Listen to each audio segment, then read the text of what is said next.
what you want, when you want it, where you want it. This is The Mesh.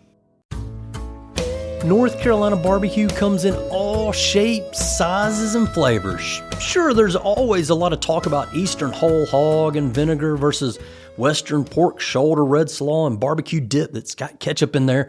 And a lot of people in North Carolina make barbecue in one of those two ways because a lot of people in North Carolina and all over the world, they like it like that. They like their barbecue that way, and they always have. But in the great barbecue state of North Carolina, in this year of 2023, people here like a lot of other barbecue angles too. The barbecue menu's diversifying even if the barbecue joint isn't changing too much. That's opening the door to new barbecue flavors and a new low and slow cooking methods all across the state, and they're finding a home right alongside those other traditional favorite flavors of the Tar Heels.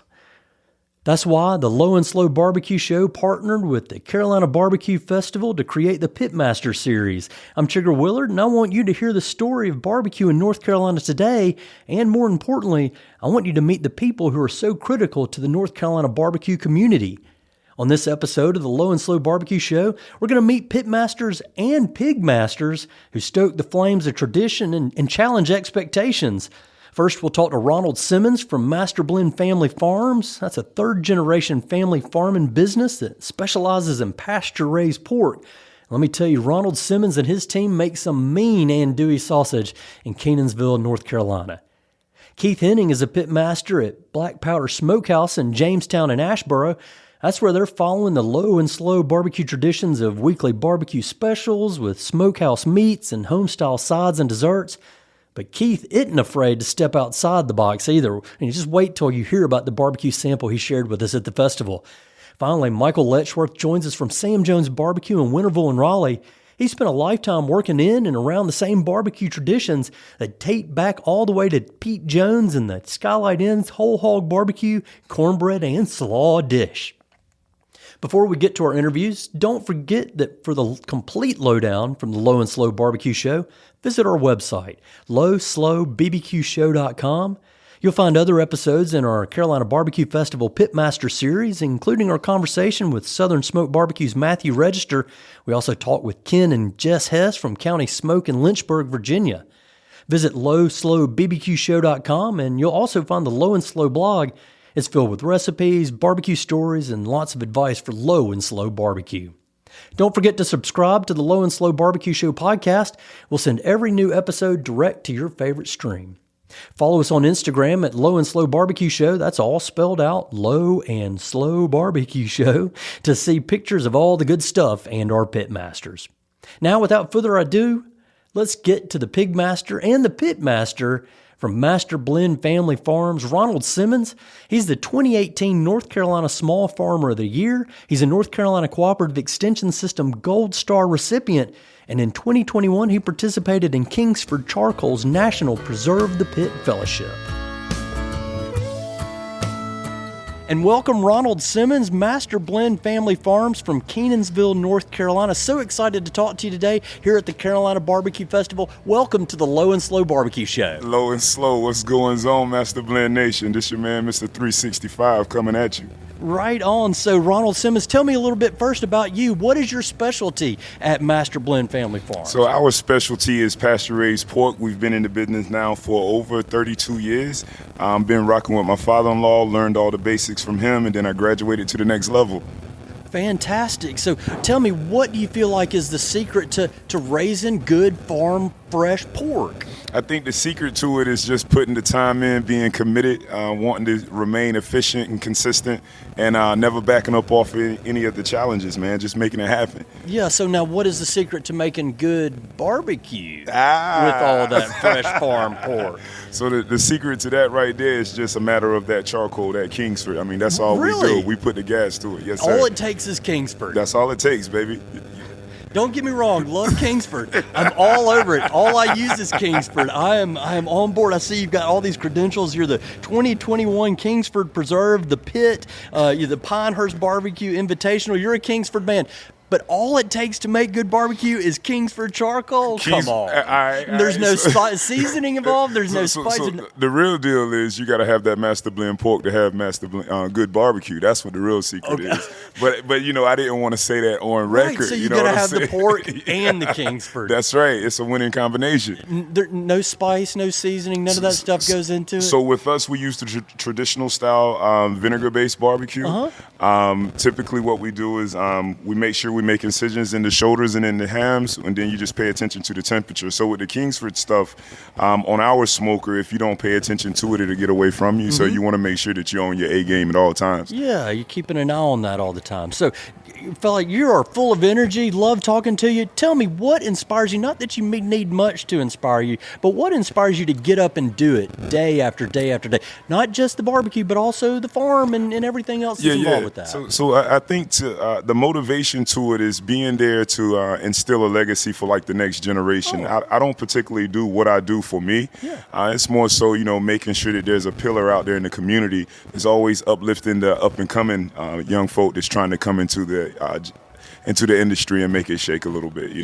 I'm always compassionate about being able to see families as they come through. Society sometimes has a hard climate, but at the same time, whenever you keep it family oriented, it keeps some faith. Don't be afraid of a little bit of hard work. You can make anything happen. Fantastic. So tell me, let's go a little bit back into those roots. How did you get started in the low and slow world? Obviously, being close to being that farm, you can't help but have it. But tell me a little bit about your heritage of barbecue. So the cool thing with me was I was able to stay close to my grandparents as I was growing up as a kid. So around 12 and 13 years old, one of the traditions that my grandfather did was cook a whole hog, and he'd actually just feed the whole community. And then it kind of grew from there. Some of the people that were living around the block that we stayed on, and then, it just kept growing because of the good flavor. So just being able to make it shake, and then from there, like I said, now trying to be a staple for the next generation. So people that look like myself, they know that anything is possible. So, that's pretty much how we make it pop, man. Yeah. Again, Ron, talking with you about Master Blend Family Farms, and you said that heritage goes back to watching your grandpa cook all these whole hogs. Tell me a little bit more about what that environment's like. What did he do, and what do you remember from those days? So the cool thing about my grandfather, he was a jack of all trades, and what he had the responsibility of was raising 8 children back in the early 60s and late 70s and stuff along that line. But and whereabouts were you? So he was from this community in Johnston County, which was called Benson, North Carolina. Okay. Our family goes back into Cumberland County, but I remember him raising the kids in Johnston County. Okay. And basically what we would do, there would be sandlot football games going on, and there would be a grill smoking, and it would be one of the grills that he actually built. He was a machinist. Yeah. And so I remember just having all of the family come through, and then friends started to come through, and before you knew it, you had, cars lined up and down the street, and it was just good food, good laughs, and like great memories. Yeah, fantastic. So here you are at the Carolina Barbecue Festival, bringing that tradition from so far back. What does it mean to you to be invited to participate in the festival? Man, listen, so what it means to me to be able to be down here at the Carolina Barbecue Festival is being able to watch these guys as they master their craft. Yeah. So to watch Sweet Lou the past few years, I was able to work with him in the Pinehurst Barbecue Festival last year, watching him put his finesse on his ingredients and his recipes. My man, Brian Furman, Brandon Shepard, to see all of these guys, and then for me to look at John G. So John G is one of my mentors, bro. So it's awesome for us to be able to be here, and like I said, for all of the people that look and say, okay, how can you get there? It's a process. You got to trust it. You got to grind it out. But you're here with all of these people, this energy, and it's contagious. So you have no choice but to feel good because everybody around you is feeling good. Yeah, that's fantastic. And not only that, but you're also helping out a good cause. So Barbecue for a Cause, the charity that's helping Charlotte. Yeah. So that was what I was stoked about. Yeah. Barbecue Relief, Carolina. That whole shindig with that movement and the mission of the organization, it was a big deal for me. You know what I mean? And I think that my team, they understand what it's about as well. So, you know, like I said, we're going to do our best to represent the culture and to represent all of the brothers that's out here today. You know, like I said, Lou, John G, my man Mike Letchworth. Yeah. So you know, just to be around them boys and to watch them do what they do, you know, we're going to try our best to make it do what they do as well. Yeah, fantastic. So if you're out here with these guys and you got a chance to get a plate of sample, what is the perfect sample plate for Ronald Simmons? Anything with brisket on it, baby. Really? Anything. Wait a minute. What is Granddad going to say? Oh, wait. Because he's cooking these whole hogs. He ain't cooking brisket, man. This is Carolina barbecue. You Where's this understand. brisket coming from? So I've been a fan of John G. So let's talk about it for a second. John G comes in here, and it almost looks as if it's effortless. Yeah. It's like when he comes in with a smoker, it's almost like he's gliding on air. You feel what I'm saying? So I watch him. We were at his restaurant maybe a month ago, and we were there, and we knew that they had trimmed out about 500 pound of brisket. Even with all of that he had done, I looked at him, he high-fived me, he was like, yo, bro, what you want to do? Yeah. So it's like when you look at that cat, and you know that he cooked some slamming brisket, oh, bro, yeah. That's what you're going for. Yeah, right. I'll do better. You know, we got the sausages, and we smacking it, and it's hot. Yeah, tell me what you got. What did you bring? We brought the Master Blend Hickory Smoked Sausage, our Italian sausage, and the other one was the andouille. So I'm flipping out over that simply because that's one of our most popular items in our product catalog. The andouille? Yeah, the andouille. So basically, like, and I got to do this now because you're allowing me to. So for anyone that's inquisitive about what Master Blend Family Farms is, our mission and our goals, go to our YouTube channel, go to our Instagram page, follow us, check us out. We travel throughout the state. Matter of fact, in 2 weeks, we'll be in Memphis in May, during the Kingsford Tour of Champions. So you know, look, check us out. You know, follow our dialogue. Yesterday, we were at North Carolina A&T doing a presentation for farmers. So, I mean, we maxed out. We make it do what it do. Fantastic. So I want you to do a little bit of help for my home pitmasters that are listening out there. What's one tip that every guy that's out there working a smoker needs to know? The one key tip that I would say to everybody is just pay attention to your temperature. And if it's going to be something easy that's automatic, you know, where you're not worried about that, then start analyzing your flavor profile.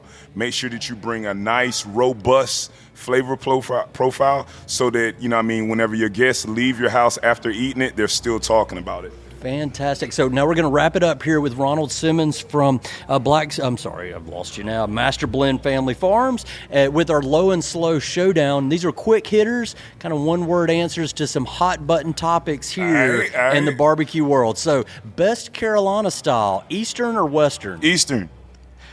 Gas, pellets, or charcoal? Charcoal. If you're using wood, oak, hickory, or something else? Oak. Definitely. So best state for barbecue? North Carolina. Pork, beef, or chicken? Pork. Sauce, better with or without? Better with.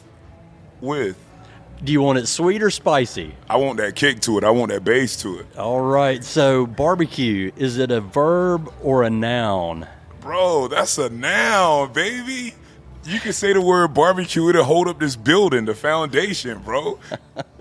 And that, my friends, is the lowdown from Ronald Simmons, Master Blend Family Farms in Kenansville, North Carolina. Ronald, thanks so much for joining the Low and Slow Barbecue Show. Thank you so much. Hey, Master Blend Nation, keep doing what you do. You know we in the building, 365, all gas, no brakes. Let's work, let's get it. Peace. Bam! As you can tell, that is a man who is full of passion for barbecue and farming. Be sure to visit the Low and Slow Barbecue Show on Instagram to see Ronald Sims in action at the grill. The man loves his Kingsford charcoal, and I can't blame him. I love it too. You can learn more about Master Blend Family Farms at masterblendfarms.com. That's where you'll find out about Ronald's pasture-raised pork, and he distributes it all across the eastern United States.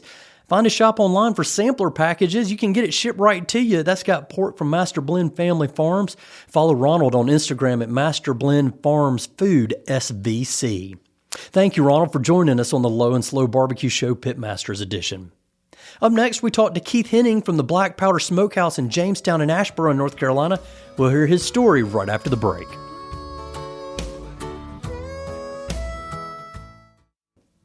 Hey everybody, John Reep here, and I'm with Lauren Weaver of the Hickory Smokehouse, and we have partnered up and we have come up with what we think is the best barbecue sauce in the world. It's called John Reep's Hickory Smokehouse South in Your Mouth Barbecue Sauce. But don't just take our word for it. Listen to what other chefs are saying.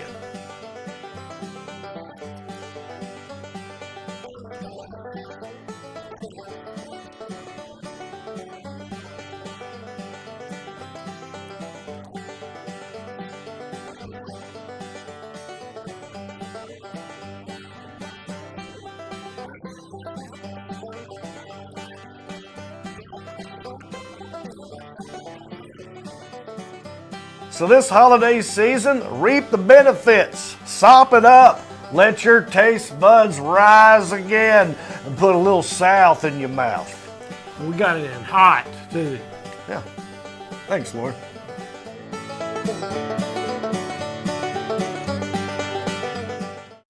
Next up on the Low and Slow Barbecue Show Pitmaster series, we're talking with Keith Henning from the Black Powder Smokehouse. You visit the Black Powder Smokehouse website at blackpowdersmokehouse.com, you'll immediately see Keith's restaurant as something really special. More than the traditional pork staples of the North Carolina barbecue menu, Black Powder Smokehouse has a distinct Texas flavor: hello brisket and jalapeno sausage. In Jamestown, Keith has rehabilitated an old filling station, turned it into a beautiful place to enjoy smoked meats, home-style sides, and homemade desserts. And I mentioned Keith likes to step outside the box a little bit. At the Carolina Barbecue Festival, he served a char siu pork belly bao bun with pickled jalapenos, fresh cilantro, and kimchi mayo. Can't believe I said all that in one mouthful. I'll be honest, I ditched the bun part, but let me tell you, the rest of it was a perfect mouthful of flavor and definitely not your granddad's Carolina barbecue. Keith, welcome to the Low and Slow Barbecue Show and the Carolina Barbecue Festival. How's it been going for you so far today? Oh, it's awesome. We've got great weather, good people out here. That we've got to meet several of the pitmasters that we've never met before. It's just been a great event so far, and we're looking forward to the rest of the day. Yeah, well, tell me what brings you, what motivates you to come on out to the festival? So we always like to get involved with these types of events, get out and talk to people about barbecue. It's what we do. It's what we love. So getting out and talking to people that just love barbecue, being involved with people like Lewis. We've known Lewis a long time. Even before we got in business, he let me come hang out with him for a day. We've got the same smoker. So we got to come down, hang out with him, and have just stayed connected. So it's doing these events is just an awesome opportunity. Yeah, fantastic. So, well, tell me a little bit about Black Powder Smokehouse. What's your specialty? So we do a ton of brisket. So Okay. we are, I would say we're not necessarily a North Carolina style barbecue. So we do brisket, turkey, ribs, kind of your traditional Texas style. And then we also we have North Carolina style sauces that you can put on things. But we slice it when you come in the door. We keep everything nice and fresh. We cook on wood. You come in, we slice it, and you eat it. So just a great concept, I think. Right. Well, so tell me first, what's the secret to having a good barbecue?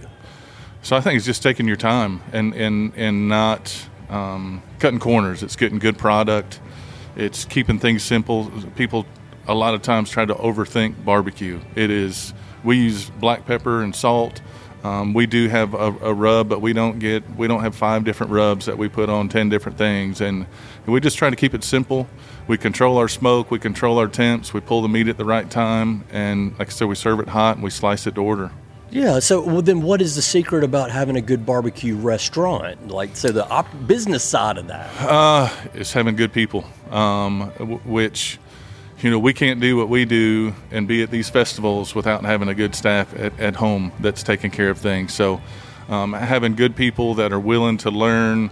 We're extremely passionate about what we do, and it's nice to have people that kind of share that same passion, people that want to learn. And just, when you're not at the shop, people are taking care of it, and they're taking pride in what they do. Okay, tell me a little bit about your heritage. What is your history of barbecue? Where do you come from? What are your roots in the barbecue world? Yeah, so I was a chef for 22 years before I even got into barbecue. So I came up through hotels, resorts, country clubs, and just fell in love with barbecue probably 6 years ago or so. As you move up, you cook less. I just had more time. And so the guy said, let's start doing some barbecue competitions. Really dove in, and just absolutely love the style of cooking. It's one of the oldest forms, and just really fell in love with it. Next thing you know, we have a brick and mortar. We've got a catering business. We got a second restaurant. So barbecue has been good to us, but we love it. Yeah. So how does the environment around this great barbecue community compare to that resort and country club? And not to poo-poo one or the other, but it's a little bit different, right? It's a lot different. Yeah. Country clubs, there's a lot of politics involved, and it's about who you know in the club. And barbecue, it's such a friendly. Even the Pitmasters, you can have a barbecue restaurant right beside you, and they're willing to help you and share, and it's just a tight-knit community. It's so different than any other culinary scene that you see out there. Yeah, cool. So what inspires you to get up and do it day after day after day? Not just running the business, but then, getting out and participating in these festivals that obviously are supporting a good cause. We'll talk about that in a moment, but what makes you keep doing it day after day? It's fun. It is. It's fun getting up and lighting the smoker and seeing the fire and having a cup of coffee out by the smoker. When I stop having fun, I'm going to have to stop doing it, because it makes me get up. It also makes me want to go home, because it's hard work. Barbecue is dirty. It's hard. It's smelly. Hot. Yeah. but good smells, right? Yeah, that's exactly right. And half the time you don't even smell it anymore when you do it. Right. When I get home and my wife's like, you need to leave your clothes outside until I can get to the laundry. That's a different story. But, I do it for my family and I do it for my staff. But I'm going to do it until I stop loving it, and I don't see that happening anytime soon. Yeah, fantastic. So, what does it mean to you to be invited to participate here in kind of a regional Carolina barbecue festival? This is awesome. I mean, there's some incredible pitmasters here, and just to be lumped in with these guys, to be featured at an event like this. I think it gets our name out there. It's good for the restaurant. It's good for our staff to have that exposure. And it's good for my family to come out. They don't get to see the day-to-day restaurant all the time unless they're coming up to eat or just to see me. But it's fun for them to come to events like this to see, hey, barbecue's cool. It's what it's about, and it's getting out here and watching these guys cook whole hogs, and it's just a good event. Yeah, for them. learn a little something different, see a little bit of a different side of things, see Yeah. how different people do those types of things, and get an intimate experience maybe outside of what they might ordinarily see at the Black Powder Smokehouse. Yeah, right? exactly. Yep. Yeah, so also obviously the festival supports barbecue for a cause, and it supports some great charities around Charlotte, Hill, Charlotte, and some others. But I know that one of them, or more than one, helps you guys support your brothers and sisters in the food service industry. So maybe talk a little bit about what it means to be part of an event that supports, you and other people like you in a time that you might face a great need. Yeah, and at this point, it's getting better, but COVID was so hard on restaurants. And I think we're starting to come on the other side of that, but still, you have restaurants that have been around for years and years that are closing, and people are getting out of the business because it's just harder, and it's good to show support and just get people back into the business, or businesses that could be struggling, that have been there for a long time and just really don't know how to change gears, to be able to show some support, whether it's financially through the different charities, is just a great opportunity to be part of. We've been blessed, but we've been around 3.5 years. So there's no telling 10 years, 15 years from now, we might be in the same situation where we need some assistance. And I would hope that these guys that we're out here barbecuing with and lighting fires with, or they would have our back too. Yeah. So you mentioned you've been here. The business has been open 3.5 years, and that's right, kind of a long line with that COVID timeline. Yeah. I mean, it hit right at that time. How did you guys manage to work through that and continue to sustain? Yeah. So I think one of the big things for us is we were new when COVID hit. So we opened November of 2019, and then COVID came about 4 months later. Right. So we had some momentum. We're a smaller operation. We only have about 60, it's about 70 seats in the restaurant. We had to shave some of our staff down with our style of service, where you come in the door and we serve you kind of cafeteria style. it was easy for us to transition to takeout, whereas restaurants that are sit down just didn't have the space to be able to do that. So I think one, being new, our style of service really helped, and our community really stepped up. It's a close community. We know a bunch of people. We lived there for 20 years before we even opened the restaurant. So just having friends that come to support what we do, and now we get to see kids growing up, and we've got people working at the restaurant that we've known since they were 6 years old, and now they're working for us, and we're part of that journey. It's just an awesome experience. Yeah, that's fantastic. So I'm going to kind of round it up here because I know we got a great event going on. Sure. Hey, a couple of quick things. Let me ask you, if you're out here among your Pitmaster brothers and you're going to get a sample of plate, what do you want on a barbecue tasting gosh, I'm a big tray? dude. I like all of it. Yeah. I mean, we went over and we saw Elliott and Tank and had some whole hog, and it was just incredible. Just the, watching them cook that last night over the coals, going over to John G's and getting just the perfect bite of brisket. That was awesome. And then we like to see some newer stuff too. They're doing street tacos right next to us. Brandon Shepard's over there. We haven't made our way down yet, but I don't know if there's a perfect bite of barbecue. I just like flavor. I like to taste what these guys do. Yeah, cool. So what is one tip that every home pitmaster needs to be? So one tip that every home pitmaster needs to know. I think just don't be afraid to screw something up.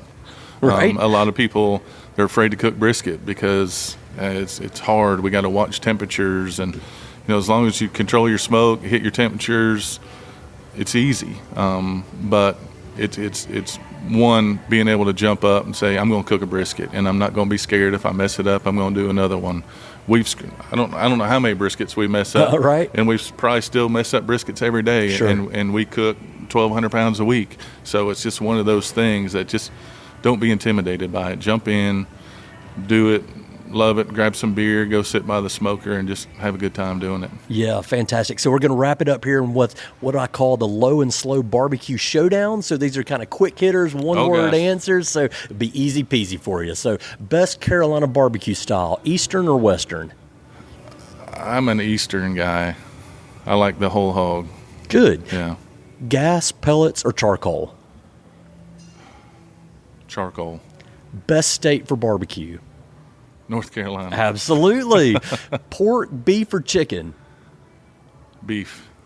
Sauce, better with or without? Needs to stand up by itself. I'm without. Sweet or spicy if you do have the sauce? I like a mixture of both. If I had to pick one, I would probably go spicy. All right. Is barbecue a verb or a noun? We actually we were getting ready to make a shirt that says barbecue is a noun. So that's your answer. Yeah. And that, my friends, is the lowdown from Pitmaster Keith Henning from Black Powder Smokehouse in Jamestown and Ashburn, North Carolina. Keith, thanks so much for participating in the Low and Slow Barbecue Show. Awesome. It's great being here. Thank you. If you're in Jamestown or Ashboro, North Carolina, Tuesday through Saturday, be sure to visit Black Powder Smokehouse. Catering's available too, and Keith and his team will tailor the menu to suit your event. Go to blackpowdersmokehouse.com to get connected with the catering, and you can follow him on the Instagram at Black Powder Smokehouse. Next up, we talked to the pitmaster from one of Southern Living's top 50 barbecue restaurants in the South. According to Food and Wine, Sam Jones Barbecue is the one thing you have to eat in every state. We talked to the pitmaster and the veteran of the Skylight Inn and Sam Jones restaurants. Stay tuned for Michael Letchworth coming up right after the break. This episode of the Low and Slow Barbecue Show is brought to you by our friends at The Hum, Hickory, North Carolina's only outdoor amphitheater and event space, located a short walking distance from Union Square in downtown Hickory, North Carolina. For concert information and to buy tickets to upcoming shows, visit thehum.live. We'll see you at a show real soon. Welcome back to the Low and Slow Barbecue Show. I'm Chigger Willard, and you're listening to the Pitmaster series. And, of course, the Low and Slow Barbecue Show is excited to have with us Michael Letchworth from Sam Jones Barbecue, Winterville and Raleigh. Michael, welcome to the Low and Slow Barbecue Show. Hey, man, thank you. Nice to be here. Yeah, so we're here at the Carolina Barbecue Festival. Tell me, what's it mean to you to be invited to participate in this, and what's your experience been like this year? Yeah, I mean, it's been really great. It's cool. This one here, There's a number of us that have our families with us, and so that's been, a little bit of a change from what kind of we're used to on the road doing these things. Obviously, I think being here in Carolina has a lot to do with that because we're actually close. We've been blessed to do events all over the country. But it's really nice to be here in Charlotte, really kind of getting in front of like our customers. Yeah. And it's really nice going to other places and cooking, but it's always nice to be a part of something in your own community and something that goes to good causes within our community. Right on. So tell me, what is your specialty? What is Sam Jones Barbecue known for? And don't look at me like I'm stupid. This is for my audience out there, right? No. So Sam Jones Barbecue is known specifically for vinegar-based whole hog barbecue. My partner Samuel, his family's been in the barbecue business for generations, and Skylight Inn opened up in 1947, and Sam Jones Barbecue has just been an extension of that, doing things the same way, whole hogs, crisping the skin, mixing that skin in with the barbecue, and providing a nice little crunch. We got the vinegar base of the barbecue. We have a very sweet coleslaw, and it makes for a perfect bite. Right on. So what is the secret, you feel like, to making that good whole hog barbecue? Yeah, I mean, nothing we're doing is rocket science. It just takes some time and some commitment. I think that's the biggest difference in us, and everybody out here is doing things the right way and putting the extra effort and work in, and I think it shows in all of our products. Okay. Well, tell me a little bit about your history, your background. What is your barbecue heritage? How did you get into this world and smoking low and slow? Yeah, so that's 2023, so it's been 20 years this year. I started working at Skylight Inn when I was in high school. I did that through high school and most of college, and went to college for construction management, and I did that for about 5 years. And in the latter 2 of those 5, kind of the Sam Jones Barbecue idea had come up. Samuel and I have been really close friends since I was about 13 years old, and kind of like a big brother to me. And I was fortunate when he had made a decision to step away from Skylight in the way of just opening up something different where we're going to serve other items of food. Because Skylight was always known for just cornbread, barbecue, and coleslaw. You could get it on a sandwich, but it was just those 3 items. And there's just been too much ground game there to go and change the menu or anything like that. So he wanted to do kind of his own thing, and through our friendship and I think my prior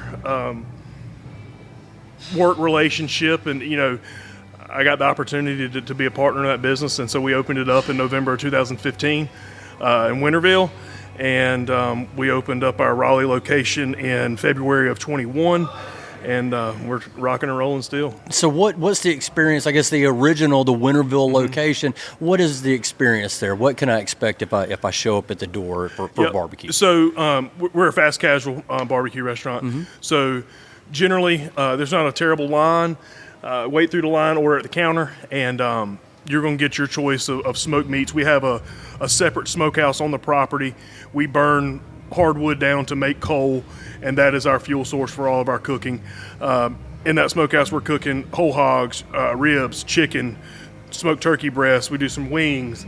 And then those things are hitting your plate with all scratch-made sides. Everything we do is fresh. We don't have a freezer on the property. Yeah. And what sides am I getting? What sides, Yeah. man?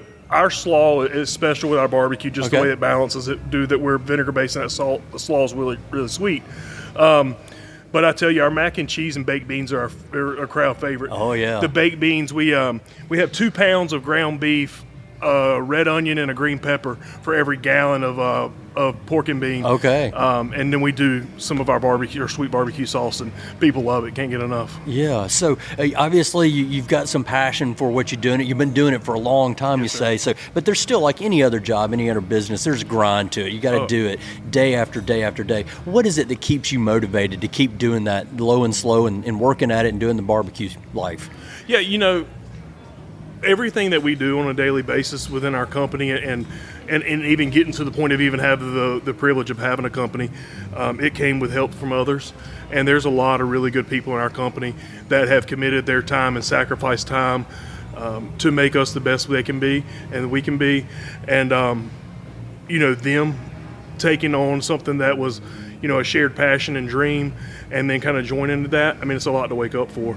Yeah. It's a lot of pressure, but it's also for me, it's the people that have, choose not to quit and choose not to give up on us and to keep waking up for them. Yeah. So, and that kind of ties into to what this festival is about, the Carolina Barbecue Festival and the Barbecue for a Cause. And obviously, that's going to help some great charities around Charlotte. But some of those also are supporting people in the food industry, which obviously face some difficult challenges. So, what's it mean to you guys to be participating in something that's supporting those people who are so dedicated to serving you guys and your customers in that way? No, for anybody just to have the desire to do something like this is commendable, but when people put in the effort and the time to actually pull it off, to actually put an event together, it's always a no-brainer to help friends out. And for the years that I've been involved in this business and these type of events, you're doing one and you meet somebody new at that one, and then they're part of the circle and you're helping them, or they're coming to help you in an event. So it's just nice to use our talents and our talents that bring so many people together, barbecue being such a communal food. It's just an easy way to go about doing something good, and I'm thankful for the people that take the time to do it. Yeah, that's incredible. So, talking again with Michael Letchworth here at Sam Jones Barbecue and coming out of Winterville and the Skylight Inn tradition, when you're out there shoulder to shoulder with all these guys, these pitmasters that have so many other different talents and tastes, you've got your sample tray. What do you want on that sample tray? What's one or maybe two things that you want to have and make sure you get?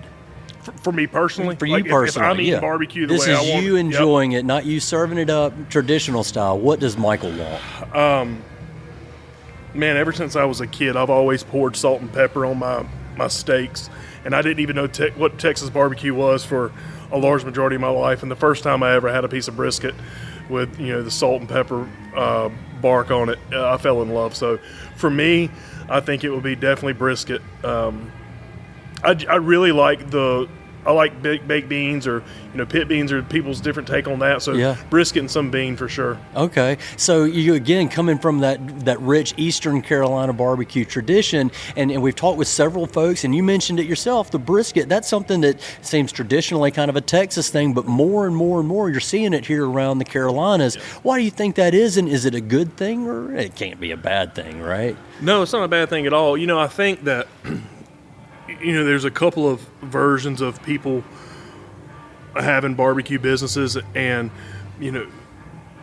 for like my role, I feel like is carrying on a family's tradition and trying to keep that alive, to educate on how we do it, why we do it, and continue to share that and teach that.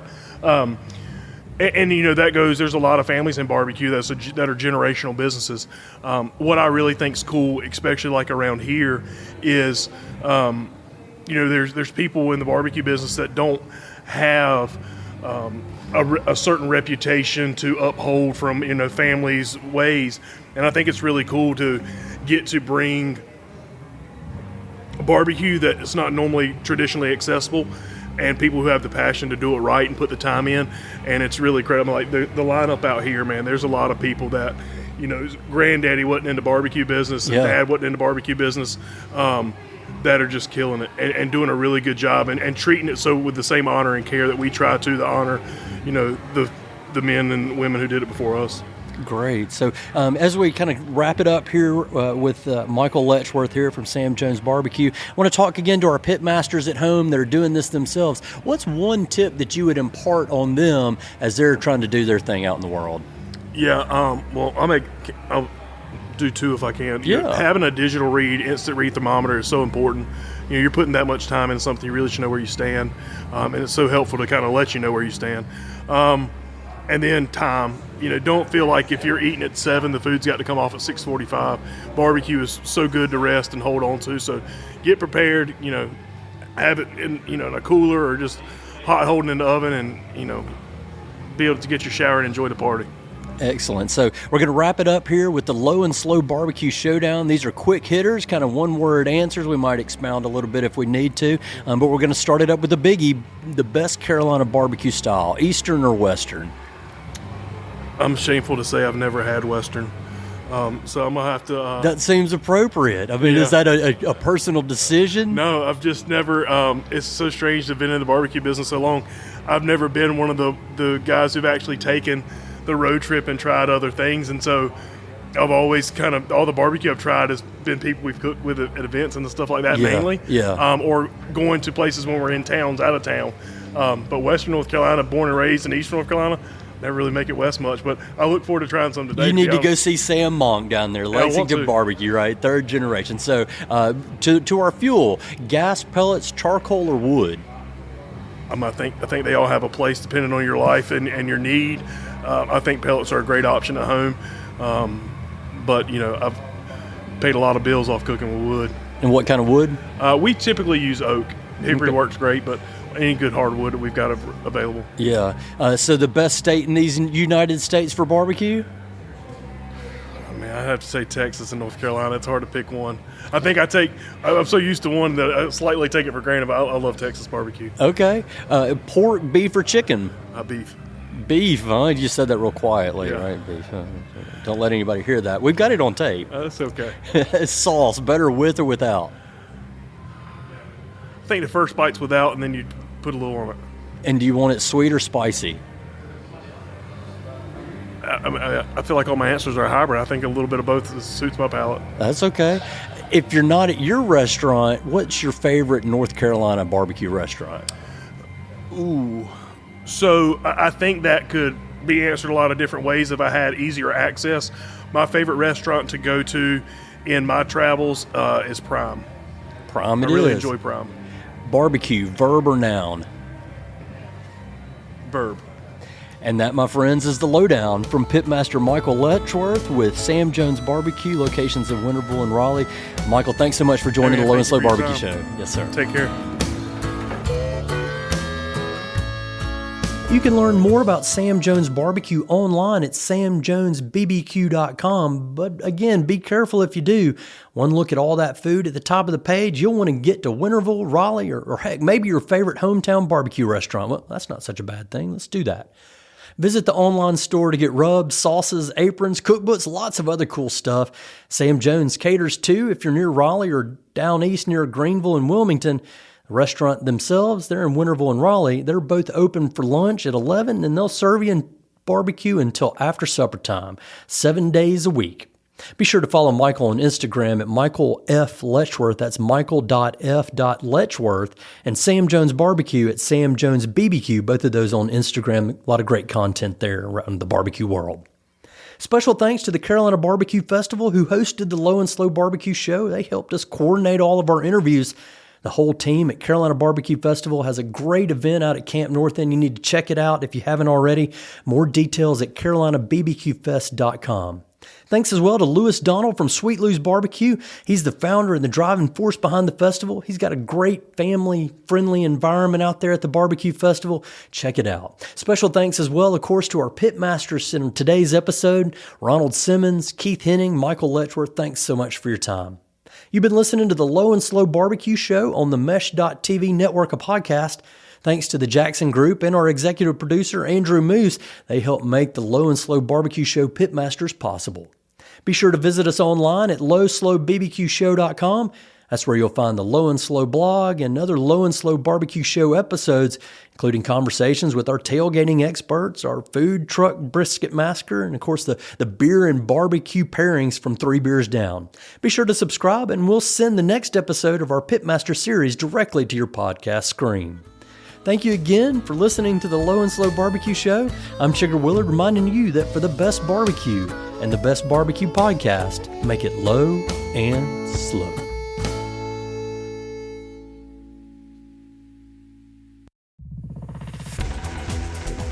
You've been listening to The Mesh, an online media network of shows and programs ranging from business to arts, sports to entertainment, music to community. All programs are available on the website as well as through iTunes and YouTube. Check us out online at themesh.tv. Discover other network shows and give us feedback on what you just heard.